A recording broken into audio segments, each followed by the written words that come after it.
दोस्तों नमस्कार। आज फिर एक कहानी के साथ, कहानी छोटी लेकिन सीख बड़ी। हम जीवन में बहुत कुछ ऐसा करते हैं जो हम कर रहे होते हैं तो हम उसमें रस लेने लगते हैं। हमें भान नहीं होता है कि वह हमारे लिए सही है या गलत, और उसे सही साबित करने के लिए हम अपने ही तर्क दिए जाते हैं कि ये काम मैं इसलिए करता हूँ, या मुझे इस काम से यह चीज़ मिल रही है, यह लाभ मिल रहा है। ये सिर्फ तर्क अपने बनाए होते हैं, इसका यथार्थ से कोई सरोकार नहीं होता है। यह कहानी आपको सिखाएगी कि किस तरह एक बड़ा ठग आपको, आपके आसपास का ही कोई व्यक्ति हो सकता है, आपके आसपास की ही कोई घटना हो सकती है, या एक बड़ा ठग जो कहानी के अंत में मैं आपको बताऊंगा कि किस तरह वह बड़ा ठग आपको बहुत कुछ ठग रहा है और आपसे बहुत कुछ लूट रहा है और आपके भीतर अशुद्धियाँ और गलत ही गलत चीज़ें दे रहा है। एक गांव था और उस गांव का नाम था ठगपुरा। जैसा कि नाम है, बच्चा कोख से ही ठगी विद्या सीख के आता था। छोटे छोटे बच्चे बड़े ठग होते थे। उस गांव का ऐसा कोई व्यक्ति नहीं था जो ठग ना हो, जो लोगों को ठगने का काम, लोगों को धोखा देने का काम, लोगों को गलत चीज़ देने का काम ना करता हो। लेकिन कहते हैं ना कि कीचड़ में भी कमल होता है। उस गांव में एक चाचा रहा करते थे। अब चाचा बहुत बुद्धिमान व्यक्ति थे। इन ठगों के बीच पूरा जीवन यापन करते आए थे और अपने आप को उन्होंने बचा कर रखा था। सब उन्हें चाचा ही कहते थे। वैसे उस गांव में सबका नाम ठग जुड़ता था। जैसे किसी का नाम मान लीजिए रमेश है तो उसके आगे ठग रमेश जुड़ता, किसी का नाम सुरेश है तो उसके आगे ठग सुरेश जुड़ता। लेकिन एक चाचा ही थे जिन्हें सब चाचा कहते थे। अब चाचा का एक भतीजा था जो शहर से गांव की ओर पहली बार आया था। जब वह आया तो चाचा ने देखा, अरे इस ठगपुरा में यह मेरा भतीजा आया हुआ है। भतीजे का नाम प्रीतम था। उन्होंने देखा कि प्रीतम इस गांव में आया हुआ और प्रीतम सीधा साधा व्यक्ति है, कहीं इस गांव के लोग इसे ठग न ले। तो वे पूछते हैं कि प्रीतम, तुम इस गांव में आए हुए हो, कितने दिन यहाँ रहना चाहते हो? तब प्रीतम कहता है कि चाचा जी, मैं यहाँ 3-4 दिन ही रहूँगा और 3-4 दिन के बाद मुझे मामी के यहाँ भी जाना है, तो मैं मामी के यहाँ चला जाऊँगा। तब चाचा कहते हैं कि ठीक है, तब तुम गांव में रहो, लेकिन इस गांव के लोग बड़े अजीब हैं, तुम घर ही पे अपना समय व्यतीत किया करो। घर पर तुम्हें सारी चीज़ें मिल जाएंगी, हमारा खेत है वहाँ तुम घूम आना, यहीं पे सारी चीज़ें तुम्हें उपलब्ध हो जाएंगी। गांव के लोगों से ज़्यादा घुलने मिलने की कोशिश मत करना और कोशिश करो कि घर से निकलो ही मत। अब जो प्रीतम है वह बात समझ नहीं पाता है कि बात है क्या, क्यों चाचा जी इस तरह से कह रहे हैं, क्योंकि वो तो पहली बार आया था और उसे मालूम भी नहीं था कि गांव के लोग इस तरह के हैं। वह पहला दिन बिताता है घर पर, पहला दिन किसी तरह गुजरता है। दूसरे दिन उसे रहा नहीं जाता और सोचता है कि मैं बाहर की थोड़ी सैर कराऊं, और बाहर वह सैर करने निकलता है। अब सैर करने जब निकलता है तब नए व्यक्ति को देखकर गांव का एक व्यक्ति जो ठग रहता है वह उसके समीप आता है और कहता है कि तुम राघव हो ना? तब प्रीतम कहता है कि नहीं, मैं तो प्रीतम हूँ, मैं चाचा जी के घर पर आया हुआ हूँ और मैं उनका भतीजा हूँ। तो यह जो व्यक्ति रहता है, जो राघव रहता है, वो कहता है कि अच्छा, मुझे अब याद आया कि तुम्हारे जो दादाजी थे उनके साथ मेरा बहुत उठना बैठना था, साथ में हुक्का पानी था, हम साथ में ही कई समय व्यतीत किया करते थे, कई सारे खेल खेला करते थे, बहुत बातें होती थी। तब प्रीतम देखता है कि उसकी उम्र लगभग 40-45 की होगी और वह कहता है कि मेरे दादाजी को तो गुजरे बहुत वर्ष हो चुके हैं और आप इतने बूढ़े भी नहीं लगते, किस तरह से आपकी मित्रता उनके साथ हो सकती है? तब जो ठग राघव यह कहता है कि तुम मेरी शरीर से मेरी उम्र पर मत जाओ, मैंने अपने आप को फिट तंदुरुस्त बनाए रखा हुआ है, मैं व्यायाम वगैरह वर्जिश वगैरह खूब करता हूँ, जिसके कारण मेरी उम्र का पता नहीं चलता।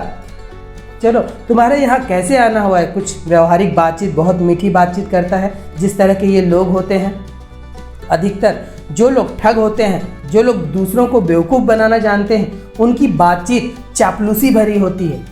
एक बातचीत होती है मीठी और एक बातचीत होती है चापलूसी भरी। यह चापलूसी भरी बातें शुरुआत में करता है। फिर प्रीतम देखता है ध्यान से कि इसकी एक आँख नहीं है और वह पूछता है कि आपकी एक आँख को क्या हुआ? तब राघव को मौका मिलता है, जो ठग राघव रहता है उसको मौका मिलता है और कहता है कि एक आँख तुम्हारे ही दादाजी के पास हमने गिरवी रखवा दी। हम बहुत गरीब थे, हम लोगों को रुपए की ज़रूरत पड़ी थी और हमने एक आँख गिरवी रखकर वह 1 लाख रुपए हमने आपके दादाजी से उधार लिया हुआ था। मैं कल तुम्हारे पास आऊँगा, मेरा वह आँख मुझे वापस कर देना। मेरे पास अब रकम हो चुकी है, मैं वह रकम लौटाकर मुझे वह आँख चाहिए, वरना मुझे दुगनी रकम चाहिए अगर तुमने मेरा वह आँख नहीं दिया। अब राघव जो प्रीतम रहता है वह इस अनचाही मुसीबत को अपने पल्ले पड़ते देख वह घबरा जाता है और कहता है कि इस तरह की तो मुझे कोई बातचीत नहीं मालूम है कि किसी की आँख भी गिरवी रखी जाती है। तब राघव कहता है कि तुम खुद देख लो, मेरी आँख नहीं है, मैंने अपना एक आँख निकालकर तुम्हारे दादाजी के पास गिरवी रखा था और वह मैं कल लेने आऊँगा ही आऊँगा, तुम उस आँख को निकाल कर रखे रहना। तब यह बात प्रीतम जाकर अपने चाचा जी को कहता है। चाचा जी उसे कहते हैं, मैंने तो तुम्हें कहा ही था कि तुम इस गांव पे मत निकलो, इस गांव के सभी लोग ठग हैं, यहाँ के बच्चे बच्चे ठग हैं जो तुम्हें बेवकूफ़ बना डालेंगे। चलो फिर भी देखते हैं, मुझे इतने वर्षों से रहते रहते अब मुझे अनुमान हो गया है कि इन लोगों को किस तरह से नियंत्रित करना है। चलो एक काम करो, तुम यहाँ से मेरे साथ चलो, हम कुछ सामान ले आते हैं। अब चाचा जी प्रीतम को लेकर बाजार जाते हैं, कुछ सामान लेकर आते हैं। दूसरे दिन वह ठग राघव नियत समय पर पहुंचता है और कहता है कि क्या मेरी आंख मिली, मेरी आंख ढूंढ कर तुमने रखी?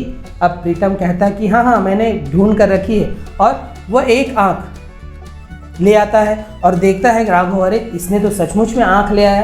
तब वो उसकी आकार को देखता है। दरअसल चाचा जी और प्रीतम जब बाजार गए होते हैं तो वे कसाई के पास पहुंचते हैं जो बकरे को काटने का काम करता है, और उसने उससे बात करके जितने बकरे उस दिन काटे थे उसकी आँखों को उन्होंने मांग लिया था। अब जितने बकरे कटे, छोटे बड़े, जितने आँखों को रख कर एक टोकरी में ये लोग ले आए थे, उनमें से एक आँख को निकाल कर प्रीतम ने राघव को दिया। राघव अब कहता है कि अरे यह मेरा आँख नहीं है, यह तो साइज़ में बड़ा है, आकार में बड़ा है। तब प्रीतम अंदर जाता है, टोकरी से दूसरा आँख निकाल कर ले जाता है। राघव उसे देखने का नाटक करता है और कहता है कि नहीं नहीं, यह भी मेरा आँख नहीं है। इस तरह से 3-4 आँख दिखाता है। अंत में जब राघव सबको नकारता है तब प्रीतम उस टोकरी को उठाकर ही वहाँ फेंक देता है और कहता है कि ये इतनी सारी आँखें हैं, इसमें से छांट लो तुम्हारी कौन सी है। अब उन आँखों में राघव फिर से अपनी आँख को ढूंढने का नाटक करता है। आँख तो होती नहीं उसकी जो मिलती, लेकिन ढूंढने का नाटक करता है और फिर गुस्सा कर कहता है कि नहीं, इसमें से मेरी आँख नहीं है, मेरी आँख मुझे लौटा दो, वरना दुगनी रकम मुझे वापस दो। 1 लाख रुपए मैंने उधार लिया था, मुझे अब 2 लाख रुपए चाहिए, या तो मेरी आँख लौटा दो। अब इस बात पर दोनों में, प्रीतम में और राघव में बहसा बहसी होने लगती है। बहसा बहसी के दौरान ये सारा वार्तालाप अंदर से चाचा जी सुन रहे होते हैं। सही समय पे चाचा जी वहाँ आते हैं और कहते हैं कि राघव भाई, अब इतनी सारी आँखें हैं, इतने सारे गांव के गरीब लोगों जिनको पैसे की ज़रूरत थी, वे लोग गिरवी रख कर अपनी आँख चले गए हैं, अब इसमें से अपनी आँख छांट लो। तब राघव कहता है कि नहीं, इसमें से मेरी कोई भी आँख नहीं है, मेरी आँख मुझे लौटा दो चाचा जी, वरना मुझे 2 लाख रुपए चाहिए। तब चाचा जी कहते हैं, एक छुरी को पकड़ कर लाते हैं और कहते हैं कि राघव भाई ऐसा करो, आप जो दूसरी आपकी आँख है उसे निकाल कर हमें दे दो, उसी आकार का हम आँख ढूंढ कर आज रख देंगे, कल आप इसे वापस ले जाना, अपनी दोनों आँख सही सलामत वापस ले जाना। तब राघव हड़बड़ा जाता है और कहता है कि ये क्या कह रहे हो चाचा जी। तब चाचा जी कहते हैं, अगर तुम्हें कोई नाराज़गी ना हो तो हम ही आप तुम्हारा दूसरा आँख निकाल देते हैं, कहो तो ये छुरी से ही अभी तुम्हारा दूसरा आँख निकाल देते हैं। यह सुनते ही राघव वहाँ से 9-2-11 हो जाता है। दोस्तों, इस तरह से जीवन में हमारे साथ भी बहुत सारे ठगी होती है। एक शैतान आपके आसपास ही कोई हो सकता है, आपका कोई करीबी ही हो सकता है, आपके घर का भी कोई व्यक्ति हो सकता है। अधिकतर बुरी आदतें ये हमारे करीबी लोग ही हमें देते हैं। अधिकांश लोगों की शराब पीने की आदत, अधिकांश लोग, जो आंकड़े शोध के अनुसार 95% लोग जो शराब का सेवन करते हैं उनकी शुरुआत बियर से होती है। और यही दोस्त होते हैं जो कहते हैं कि अरे पी ले, यह बड़े लोगों के पीने की चीज़ है, दूध छोटे बच्चे पिया करते हैं। और इस तरह से ही शुरुआत हुई है बियर, पता नहीं किस किस पेय पदार्थ, किस किस मादक पदार्थ पर पहुंच जाती है। मेरा अभी एक मित्र से बहुत वर्षों बाद भेंट हुई। 10 साल पहले बहुत सारी वे नशा किया करते थे। अभी मैंने 10 साल बाद उनसे मिला और मैंने देखा वो अपने शरीर को बहुत तंदुरुस्त रख चुके हैं। तब मैंने पूछा, और यह 10 साल पहले उनका शरीर बहुत बिगड़ चुका था, पेट निकल चुका था, फैटी लिवर की शिकायत हो चुकी थी, आए दिन कोई ना कोई समस्या रहती थी, शरीर की रोग प्रतिरोधक क्षमता बहुत घट चुकी थी। मैंने उनसे पूछा कि आपने इस अपने शरीर को ठीक किस तरह से रखा। तब उन्होंने जो पहला जवाब दिया, उन्होंने कहा, मेरे सारे मित्र मुझसे छूट गए। अर्थात ये जो मित्र थे ये उन्हें उस पेय पदार्थ, उस शराब, उस सिगरेट की तरफ ले जाते थे और उन्हें यह पीना पड़ता था, क्योंकि अधिकांश लोग ना नहीं बोल पाते हैं। ना बोलने की आदत जो होनी चाहिए वह लोगों में होती नहीं है। और 10 वर्ष अपने परिवार के साथ वे दूसरे शहर में रहे जहां वह इस तरह के मित्र से भेंट नहीं हुई, जिसके कारण यह सभी आदतें उनसे छूट गई और आज वे बहुत फिट हैं और अपने सेहत पर बहुत अच्छा काम कर रहे हैं। इसी प्रकार यह शैतान आपके आसपास ही है। आपका कोई बेस्ट फ्रेंड हो सकता है, आपका कोई सदस्य हो सकता है। आजकल तो पति पत्नी ही अब एक दूसरे को बिगाड़ने में लगे हुए हैं। ऐसी ऐसी आदतें एक दूसरे को दे रहे हैं जो जीवन में अशुद्धता ला रही है, रोग ला रही है, बीमारी ला रही है, चिड़चिड़ाहट ला रही है। तो इस शैतान से आपको, इस ठग शैतान से आपको बच के रहना है, जो अपने का वेश धर कर आता है। अपना करीबी वही अच्छा है जो आपके भीतर अच्छी आदतें लाए, उसे ही अपना मित्र बनाएं, उसके साथ ही समय बिताएं। वरना इन ऐसे लोगों के साथ में आप कब अपनी आदत बिगाड़ लेंगे और इनके तर्क को सही मानने लगेंगे कि नहीं, यह काम इसलिए किया जाता है, वह तर्क आपके भीतर, आपके हृदय में समाविष्ट हो जाएगा और आप उसे ही सच मानने लग जाएंगे, जबकि सच कुछ और होता है।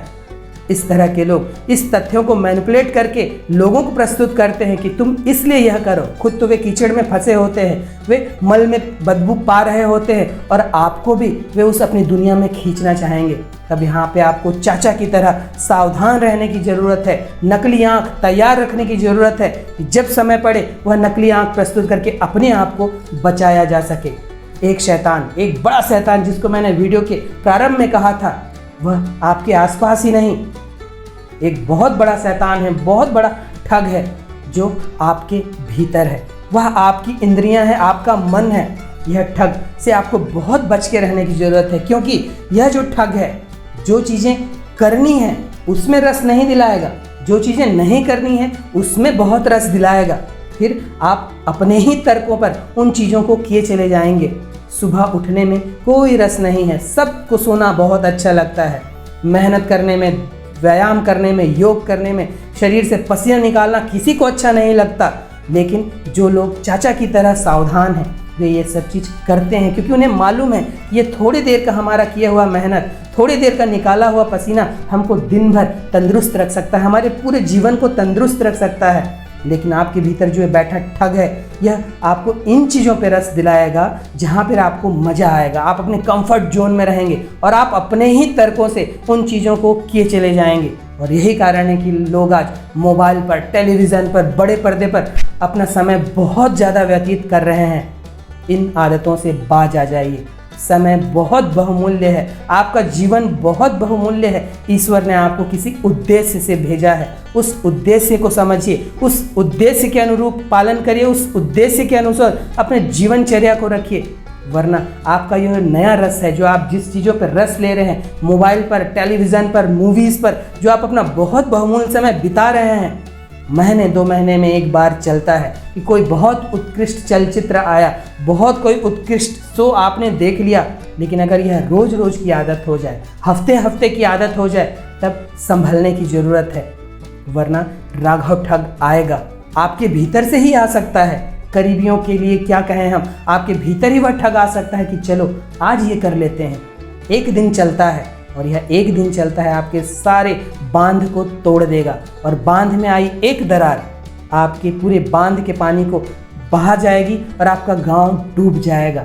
तो संभलने की ज़रूरत है इस ठग से, जो आपके आसपास भी हो सकते हैं, आपके घर का सदस्य भी हो सकता है, आपका कोई करीबी हो सकता है, आपके रिश्तेदार हो सकते हैं, आपका कोई अभिन्न मित्र हो सकता है, या फिर आपके भीतर भी वह मौजूद हो सकता है। इससे संभल जाइए, संभल जाइए जब तक शक्ति है। शक्ति क्षीण हुई फिर संभलने को नहीं मिलेगा, फिर आप प्रकृति में काट दिए जाएंगे, क्योंकि प्रकृति का नियम है जो सर्वश्रेष्ठ है वही बचा रह जाएगा, जो कमज़ोर है प्रकृति उसे बहाकर ख़त्म करने की कोशिश करती है। तो प्रकृति में टिके रहना चाहते हैं, दिव्य बनना चाहते हैं, तो इन आदतों से बाज आ जाइए और इन ठग से बचकर ही रहिए।